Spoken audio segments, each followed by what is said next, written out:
Emma's journey to Italy, through the desert of death, a true life story. Emma was just 25, a young man with calloused hands from years of carpentry work in Enugu. Every nail he drove into wood carried the same silent prayer: God, make me somebody. Let me not die poor like my father.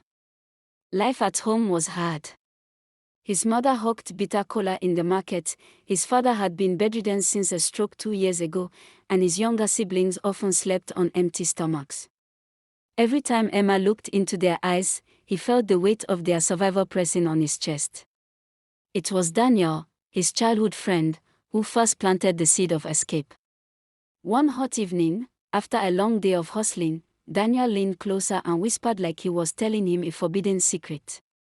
Emma, men they go Italy through desert. From Agadez to Libya, then boat straight to Europe. Life they better for there. No money we need. Emma's heart pounded. He had heard the stories, some returned rich, others never came back.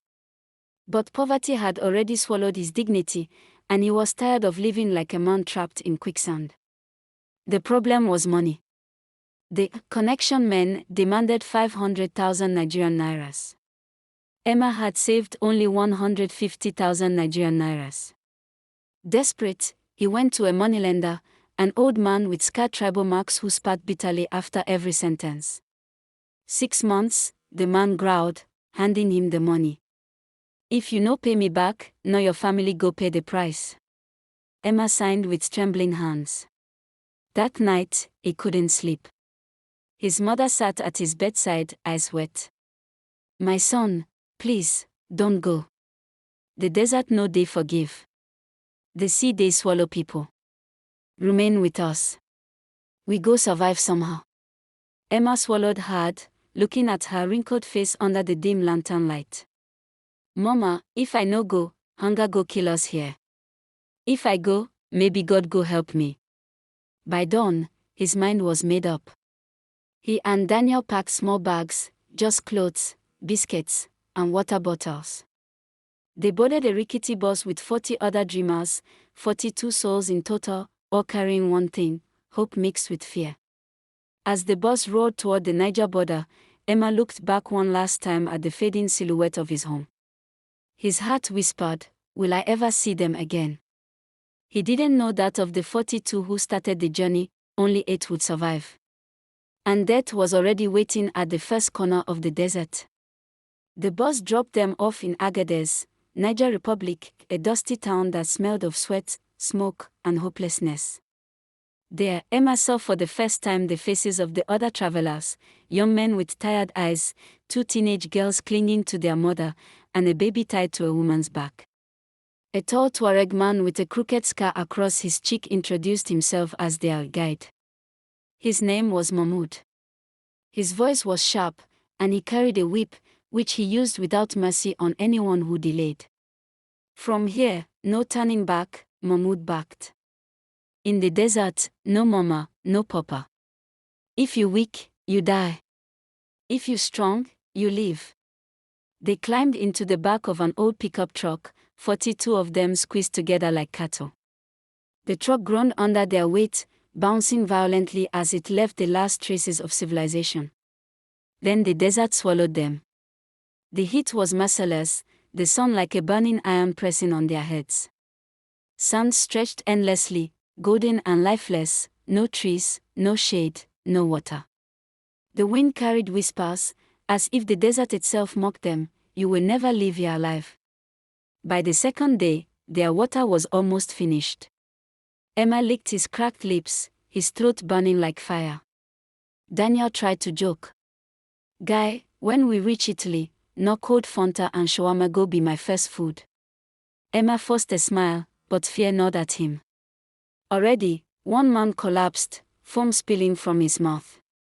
He had been silent for hours before finally falling into the sand. They begged Mahmoud to stop. He's dying, a woman screamed. Mahmoud didn't even glance back. He lashed the whip in the air. Leave him. If we stop for every dead man, we all die. The truck rolled on, leaving the man's lifeless body half buried in the sand, his eyes still open, staring at the sky that refused him rain. That night, they camped under the open sky. No tents, just sand and cold wind. Emma lay awake, shivering, staring at the moon. He heard someone crying softly. It was the mother with 2 girls. She whispered prayers in Hausa, begging God not to take her children.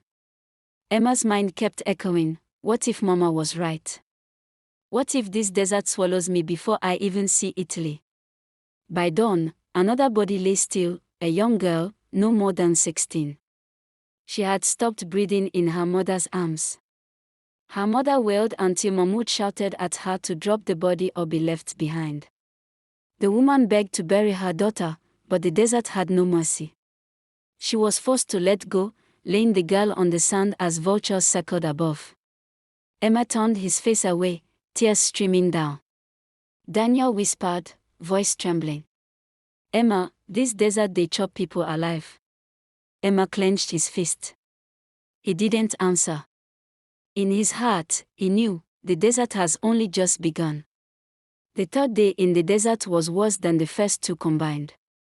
Their water was almost gone, their lips cracked, and their tongues heavy like stones. Every breath felt like fire in their throats. Mahmoud, their scared guide, walked with a bottle of water swinging at his waist. He drank slowly in front of them, taunting their desperation. When one of the men begged for a sip, Mahmoud whipped him so hard his back bled. This water is for me. If you die, you die. If you live, you live, he snarled. By noon, the desert sun was a blazing monster. The heat pressed down, sucking the last energy from their bodies. Emma stumbled and almost fell, but Daniel grabbed his arm. No fall, Emma. If you fall, they leave you. Emma nodded weakly, his vision already dancing with illusions. He swore he saw a river ahead, sparkling and fresh. He ran toward it, only to crash face first into the burning sand. It was a mirage. He lay there, trembling, the sand scorching his skin. Daniel dragged him back, his own face pale with exhaustion. Wake up. Don't let this desert kill you. That evening, chaos broke out. A young man named Musa had hidden a small water bottle in his bag. Someone saw him drinking secretly. Within minutes, a fight erupted. Hungry fists flew, teeth bit, and sand mixed with blood. Emma watched in horror as Musa was beaten to the ground. They tore the bottle from him, only to find it already empty. The anger didn't stop. One man smashed a rock against Musa's head. Blood splattered across the sand. The group fell silent, the sound of Musa's choking the only thing left. Slowly, his body went limp. For the second time, Emma saw life vanish in front of him. His stomach turned. He wanted to vomit, but there was nothing inside him to bring out. That night, the desert was cold, but inside Emma's chest was fire. He curled up beside Daniel, whispering, Daniel, are we really going to survive this? Already 2 people dead today. Daniel stared at the sky, his voice hoarse. Emma, if we survive this desert, we go thank God forever. But if we no survive, not only sand go remember us. The silence after those words was heavy. Around them, others shivered in the cold, some coughing weakly, some whispering prayers. The mother who had lost her daughter clutched her remaining child as though death itself was trying to snatch her away. Emma closed his eyes, but all he could see was Musa's blood on the sand.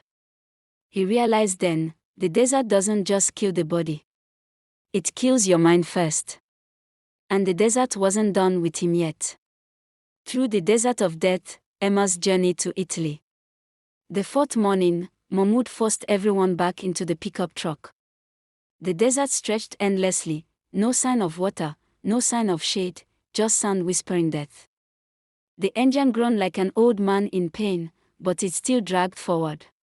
By midday, disaster struck. The truck jerked violently, coughed smoke, and died in the middle of nowhere. Mahmoud jumped down, cursing in Arabic as he kicked the tires. The silence of the desert closed in around them,